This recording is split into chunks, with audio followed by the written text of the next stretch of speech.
live in a fairly large city where girls get harassed all the time. So am I used to guys driving slowly next to you in their cars, walking up to you and asking you for your number. I was at my parents' house and I had to be home early in the morning.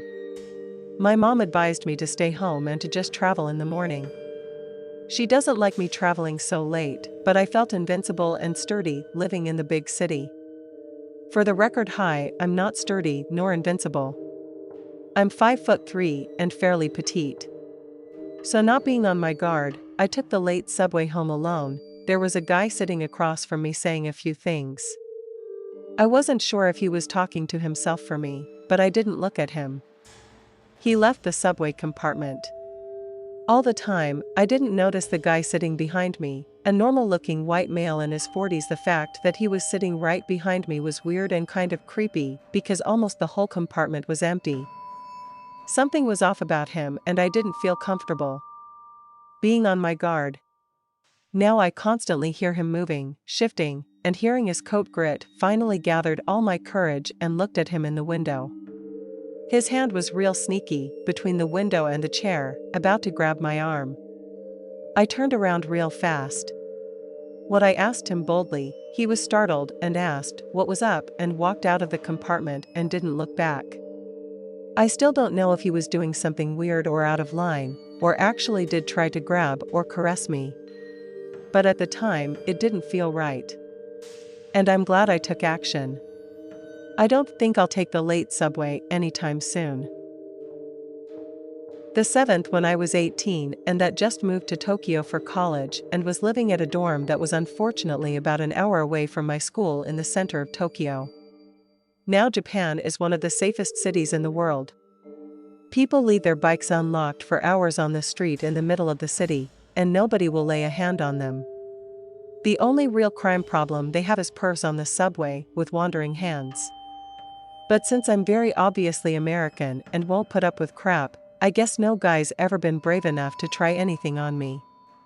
That was until one night when I ended up going out to dinner with a friend and had to take a late train back to my dorm. If you've ever been on the Japanese subway, you'll know how crowded the express trains can get at night and early in the morning. They literally have men standing outside of the train who pushed passengers and like a bunch of sardines. While I was pretty tired and not in the mood to stand for an hour between a bunch of sweaty drunk businessmen. So I opted to take the local train back to my dorm, even though it would take about 15 minutes longer than express. So I'm sitting in the train and nothing is out of the ordinary.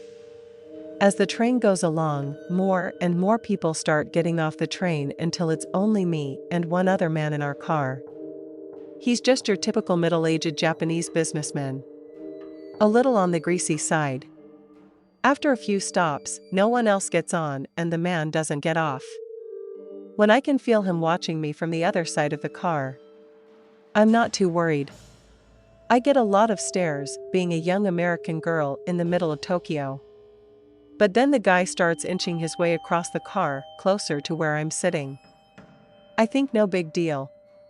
Maybe he's trying to get close to a map on the wall. I can still feel his eyes on me. And just to be safe, I move to the other end of the car.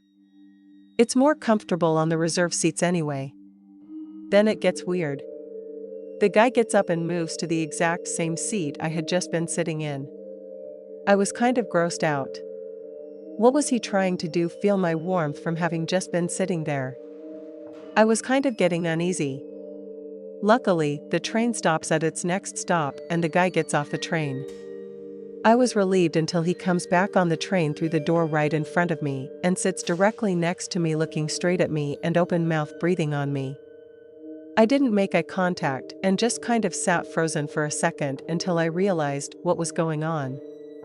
I looked at him like, "Oh, don't even try anything on me," and stood to get up. Luckily, someone else got on the train at the exact same time and he literally bolted off the train before the doors shut when we left. I don't know what he was planning on doing that he risked missing a stopover. But thank God someone else got on the train when they did. Needless to say, I put up with the standing for an hour and take the express train from now on. They used to go to college in downtown Chicago. I would ride the L train from the Loop to Lakeview twice a day for school. The trend I took was the Brown Line, at the time known as one of the safest, less sketchy lines. But the previous thing that happened to me in my time in Chicago just so happened to occur on that very train line. So I was sitting on the train where the seat faces outwards, where you are near the doors, and facing directly towards the seat across from you. I was facing this younger-looking guy. He started making small talk with me, and I assumed he was a student. We were talking about classes in Section 2. I noticed something in his eyes changed. I still can't put my finger on exactly what changed, would have put me on high alert. A few seconds later, he pulled his backpack off of his lap, and I noticed he was touching and pleasing himself while speaking to me and staring directly into my eyes. That was the middle of the day, around 3 p.m. I freaked out and shut up and went to the other side of the train. Luckily, we were just getting to a stop. And I immediately hopped off and waited for the next train. Wasn't a subway platform that I could transfer to a new line when all of a sudden someone comes up next to me. I was reading, so I didn't look up until they got pretty close, and I suddenly hear someone speaking. "I really liked your shoes." I look up and see a man standing next to me. He's probably about 5'5" and was probably pushing 220 pounds or so. He was a wide guy, to say the least. He was smiling at me. And it was pretty unnerving. Especially since his teeth were incredibly crooked. But I rode with it as best as I could, trying to be polite. "Oh, thank you." He leaned closer. "Where did you get them from?" Now I have black Congress that are incredibly common. Just the fact that he approached me on my choice of shoes made me skeptical. But now that he had asked where I bought them, I was immediately on alert. I could tell this guy was up to something. Anyway, I told him where I got them. And he proceeded to talk to me about the book I was reading, about how it was one of his favorites. I was going to say something like, "Oh yeah, tell me. What's it about?" But like I said, I wanted to be polite. But in order to make him get the hint that I didn't want him there, I stuck with one-word answers, thinking that he would maybe get bored with me and back off. "You're a really nice girl." See, I'm gay. But I love girls. Now I was on full alert. I could tell in no time that he was just saying that to get close to me. He was assuming, oh, girls love gay guy. So I'll just say that I'm gay. So I just nodded and smiled. "I could be your best gay friend." Oh my God. It would be so cool. "Do you like gum?" "I have some gum." We could blow bubbles together and sit next to each other on the train. "Do you have a phone number? I can hit you up sometime and we could have lunch." He was inching closer and closer to me while he spoke, getting right up in my face, smiling that smile. And I was trying to nonchalantly scoot away. I was getting more creeped out by the second. So I just said, "I don't give out phone numbers." He started to say that he understood, saying, "You can't be too careful, girl. There are a lot of weirdos out there on the streets," and suddenly leaned forward and hugged me. This is going too far. Of course, since he was invading my personal space when I was so taken aback, but I stood there for a second, frozen in place. And before I could respond and tell him to get off me, he started to hump my leg. Yes, he was humping my leg. I immediately pushed him away and backed up, saying I didn't want him hugging me. And to not come near me. "Oh, girl, it's okay. I just really liked you. I mean, I'm gay. But I love girls." I was so thankful that the train came at that moment, and I started walking for the door. He was calling after me that there wasn't enough room in that train car for us to sit next to each other, that I just kept on walking. I finally just heard him call, "Okay, I'll see you around, honey." I boarded the train, and I could see a huge slimy grin on his face out of the corner of my eye, and made sure to always check over my shoulder to see if he was following me for the rest of the day. And even cut my trip downtown short so I could get home and shower, because I felt absolutely disgusting. My boyfriend and I had already gotten on the subway heading home. It was late at night, but there were still people around who were coming and going to bars. There weren't a lot of seats in the car we chose, and we ended up sitting sideways, near the middle. That's when I noticed him. He was across from us, and a little more forward in the car. However, his head was turned and locked on me. My boyfriend had sat on the opposite side of where he was occupied with his organizer. So we had noticed, but then the guy said out loud in the slurred voice, "You're beautiful." I smiled nervously, because I didn't know what to do. The guy looked like he was far gone on some kind of drugs. His eyes were kind of glassy as they looked at me. And he said it again. "You're beautiful." My boyfriend put down his organizer and was looking at the guy than me to see my discomfort. It seemed like the other passengers were looking at the situation as well, either at the guy or at me. I was looking back at my boyfriend now, hoping this would cause the guy to take the hint. And he was too far gone. One more time, the guy said, "Yeah, beautiful." And it was enough. My boyfriend stood up. To his credit, he didn't want to get into a fight. So he just said to me, "Hey, I think those seats are open over there." And he pointed to a pair of seats near the front doors. We stood. My boyfriend stayed between me and the guy, keeping his "I kind of want him," but not staring at him. Just after we passed them on the way to the front of the car, we heard him say, "I've got a plan." This in and of itself was creepy. I had to think this was some kind of thought loud enough that he couldn't suppress it. I was freaked out completely. My boyfriend also wasn't comfortable.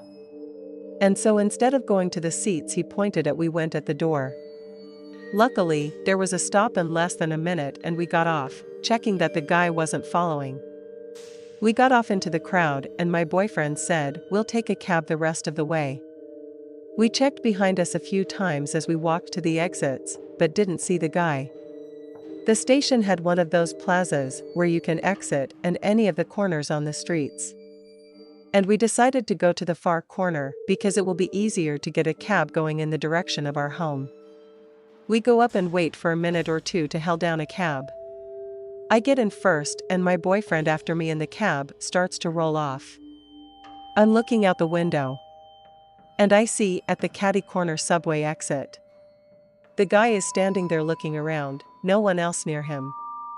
I look down and there's a small knife in his hand and a yell, "Oh my God," and it causes my boyfriend to look as well. Right? Then the guy sees me as I'm passing in the cab, and he puts his hand in his pocket and turns to go back down the subway stairs. I have no idea what his plan was. But I'm thankful I never found out. So I was leaving for work in the morning. But as I was nearing my subway stop, a homeless man stopped me in my path and began the motion for me to take off my headphones. I take them off. "Gotta change." "No, I don't, sorry." "Oh, can I at least have a hug?" "No." "Come on. I haven't had one all day." Then he goes up in for a hug. God hope he doesn't have Ebola, I thought to myself, and then he proceeds to grab my butt and then starts sensually kissing my neck. I'm a 6'2" overweight, bearded man, by the way. So I had no idea how to even begin to process this. I froze up.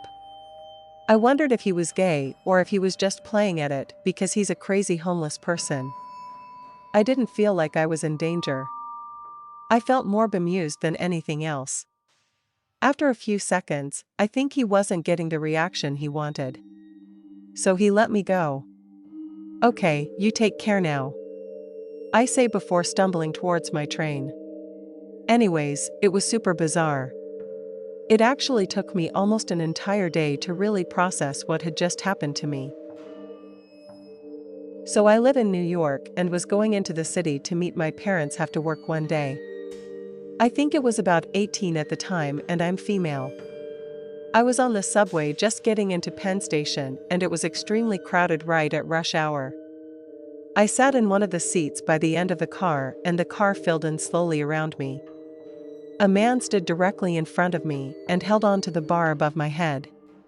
Immediately, I felt very uncomfortable having his crotch literally in my face. But I reassured myself thinking that it was very crowded and he probably didn't mean to do that. I decided to look at him as little as possible. So instead I would look down at the floor and his shoes, or to my right out a window across from me. I kept counting stops, feeling very nervous even though I told myself there was no reason to. So as I was studiously trying not to look at the man in front of me, I turned to my left. A man there was looking at me. The very odd expression is for some reason made me wonder what was going on with the men in front of me. So I turned to look to see out of the corner of my eye. The man had his junk fully out and erect in my face. I panicked. I had no idea what to do. I leaned away from him as much as possible and refused to look at him. I noticed that he kept leaning in with the motions, the car leaning further into me, but I refused to look. I had no idea what to do in this situation. It was nowhere to go, the car was packed. Finally, my stop came and I ran off as quickly as possible. I found my mom soon afterward and cried. I was so shocked. We found a police officer and told him about the incident, but he wasn't concerned. Now I make sure to sit on the edges of the subway cars, and next time I will stand up and make a scene rather than sit there. I know this isn't much for most of the people's posts here, but it was really disturbing for me. I live in Vancouver, British Columbia. Our subway system is called the Skitran, is exactly what it sounds like. It's a train on the track above street level. That being said, this happened to me last summer. I was coming from downtown Vancouver and headed back to Burnaby via the SkyTrain. A man gets on and sits next to me. Not a big deal. However, the train was nearly empty and there were plenty of other open seats for him to take with no one in them. Brushed it off and continued listening to my music. A stop or two later, I noticed he was slightly nudging my left breast with his elbow. Rather busy, so I brushed it off as him not even realizing that he was doing that. However, shortly after that, he had his hand resting very close to my thigh. And over the course of 15 minutes had developed into him full on squeezing my thigh and rubbing dangerously close to my privates. I just turned my head out the window and silently cried while he did this. Socially awkward and don't know how to stick up for myself in these situations. I suddenly summoned up the courage to yell at him.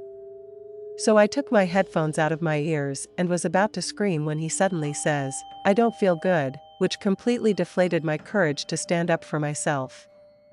My stop was coming very soon. So I just told myself, do under 3 more minutes of this and I'll be free. He then tried to strike up conversation with me. I pretended not to speak English and spoke in Dutch. Instead, I thought it would deter him. My stop came and I quickly got off the train and ran down the stairs.